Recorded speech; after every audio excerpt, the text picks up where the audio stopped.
part 2 of freedom of speech. I want to be extensive, and I'm going to read to you exactly how lawyers learn and think. The fact that a law has an effect on speech does not necessarily mean it will be treated as being a regulation on speech for the purpose of triggering the First Amendment scrutiny. However, I argue, after reading this book for lawyers, that we have been infringing on speech for 100 years now. Our laws have been eroding our constitutional rights since 1920. Thus, a law that bars employers from discriminating in hiring on a basis of gender will not by itself be deemed a regulation of speech, even if, as a practical matter, its effect is to induce an employer to take down a sign reading,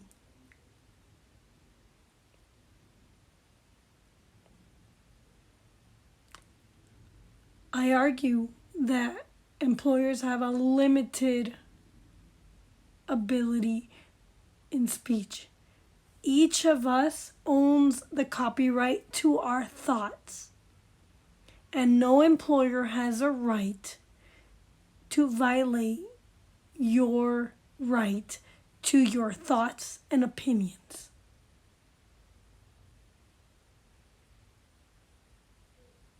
None.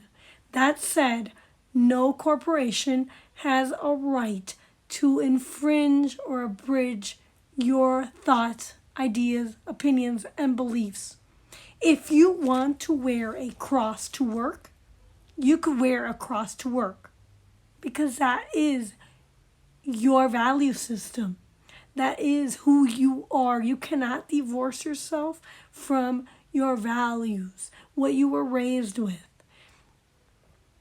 Our schools are infringing upon students' rights to free speech. Our schools are violating students' right to worship, to the worship of their parents' religion. And where they're violating it is by instilling in them a secular religion. They are, in essence, teaching kids a religion that we evolved from monkeys.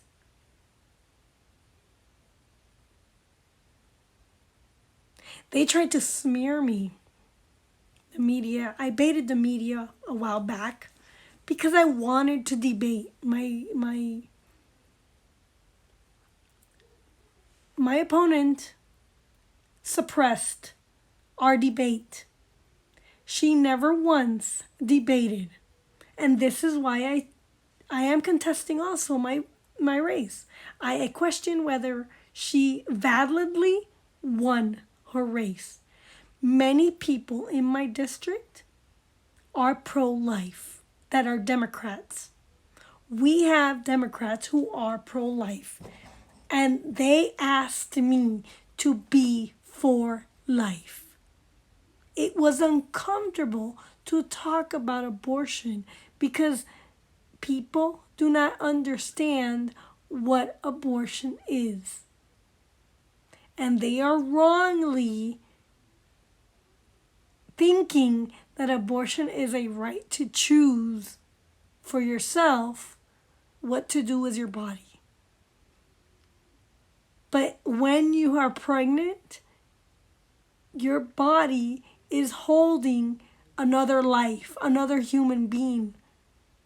And that human being has a right to life, just like the person who's carrying that human. And in the Constitution, our right to life is protected. And if we allow a person to choose to kill another person, then we are eroding our rights in the Constitution. We are eroding our own life. And the government can decide that they could take your life because your life doesn't matter. That's what you're doing with abortion. You're saying that that life doesn't matter.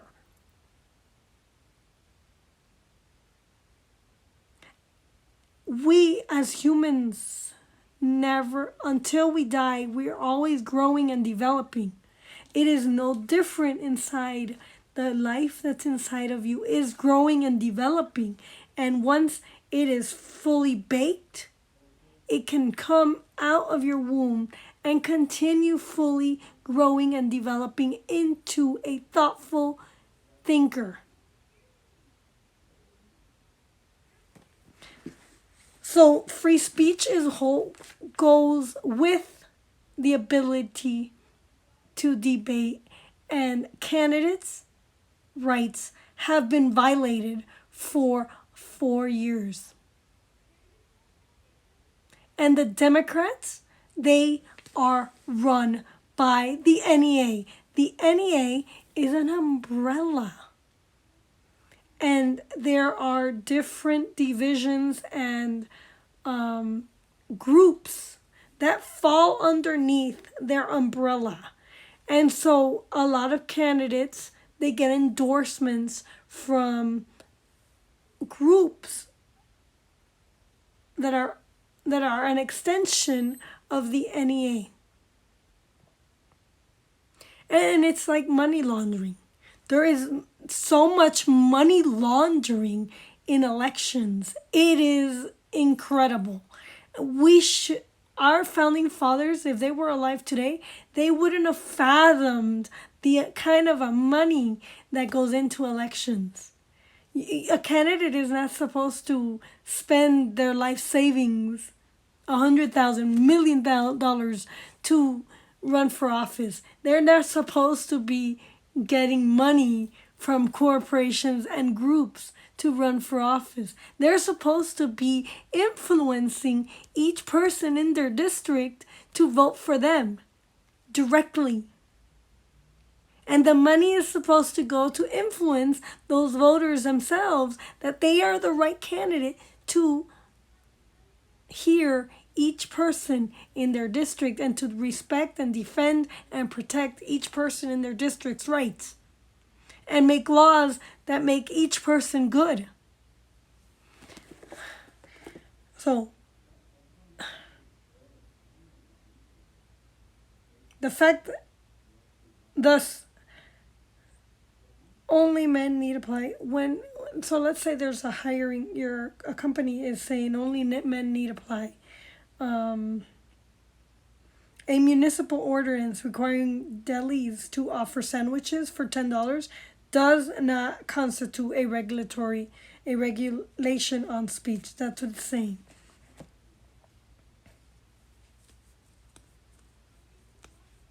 However, it is a regulation and infringement on the business's ability to set the price that it needs.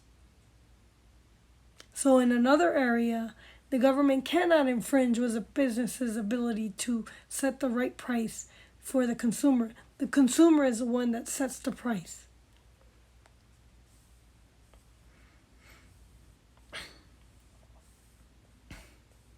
Law's effect on speech would be only incidental to its primary effect on conduct, and it has never been deemed an abridgment of free speech or press to make a course of conduct illegal merely because the conduct was in part initiated, evidenced, or carried out by means of language either spoken or written.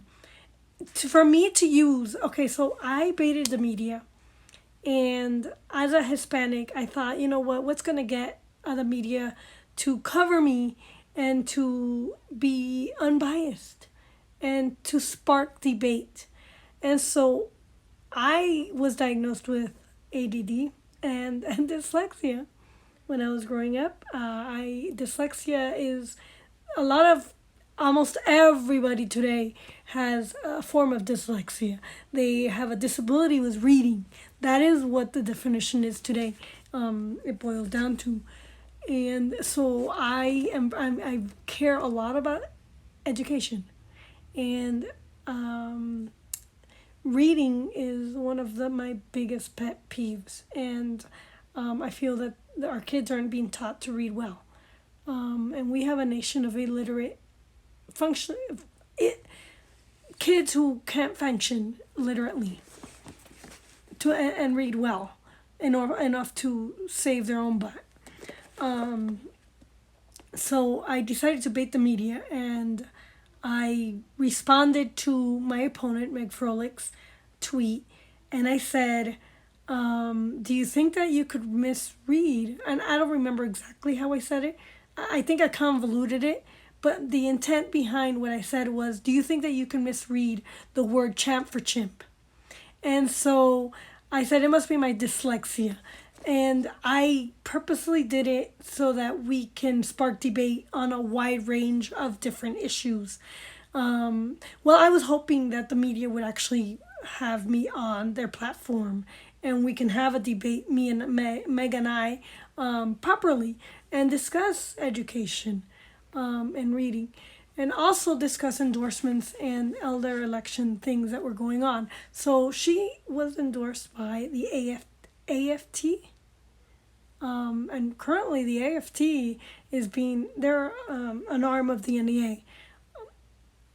They're an arm of the NEA. They aren't the NEA, but they are a group that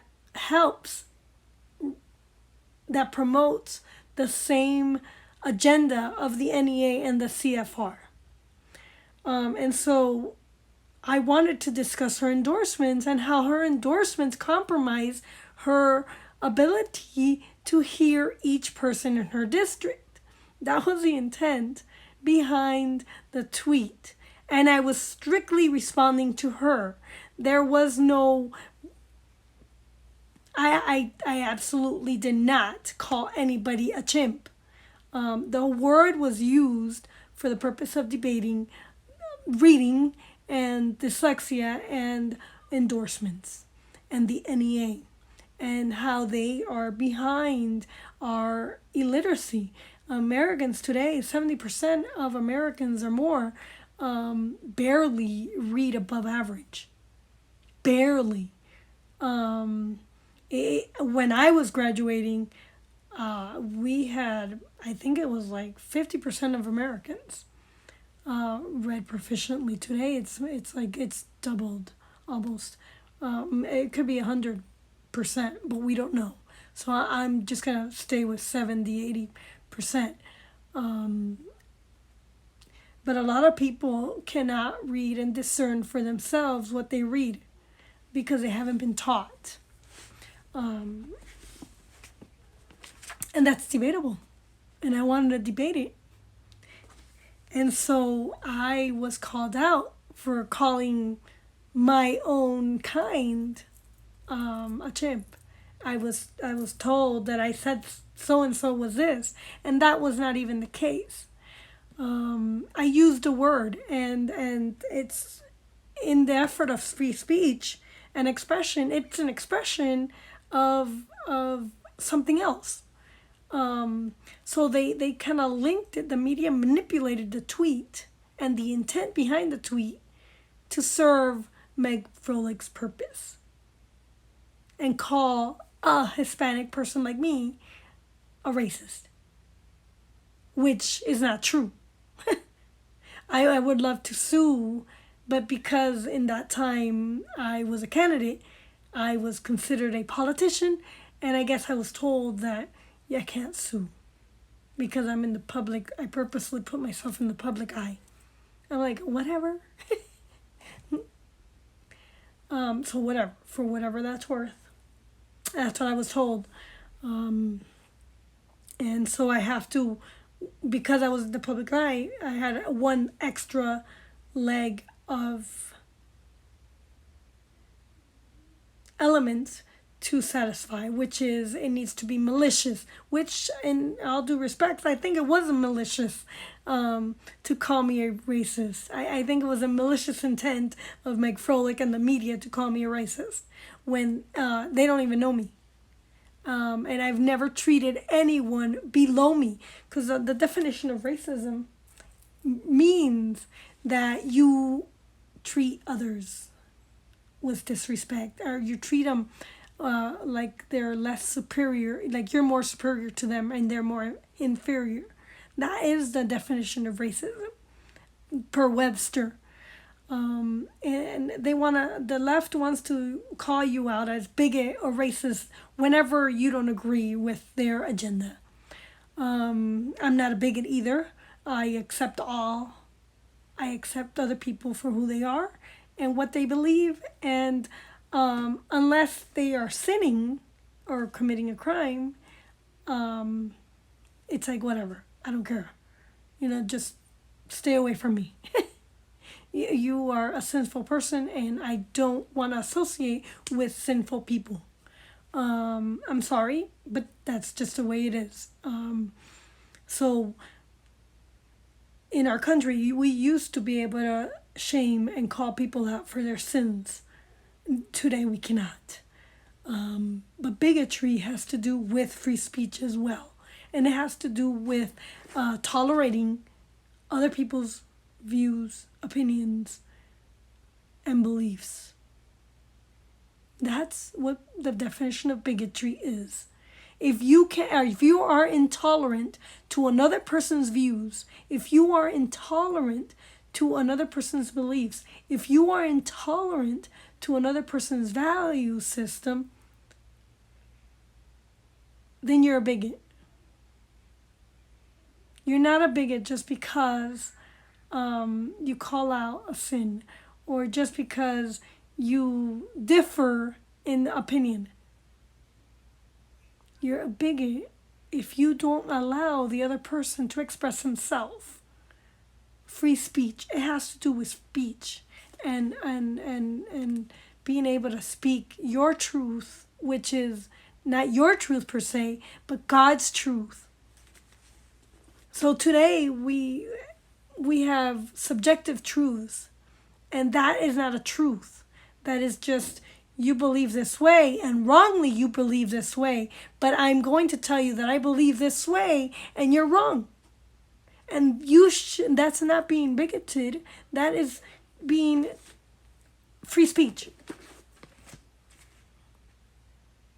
You are sharing your ideas of the meaning of different things.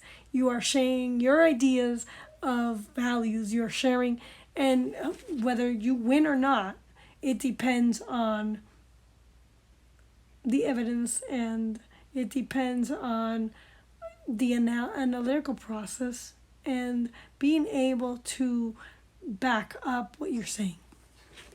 So we used to agree to the Bible as being the ethical standard in America. We no longer allowed to use the Bible because the government has been imposing their own Bible and their own belief system onto us. And so now we're all screwed up, and we don't know what a good moral person is anymore, because what a good moral person is being eroded, and your own definition of good moral person is what's being allowed in society. And so it's bigotry. Bigotry means that you don't allow others to share their definition and their idea for what a good moral person is. And my ideas come from the Bible and from books that I read and history. So all speech is protected. In this book, it says that there is protected and unprotected speech. I disagree, and that's why I want to go to law school.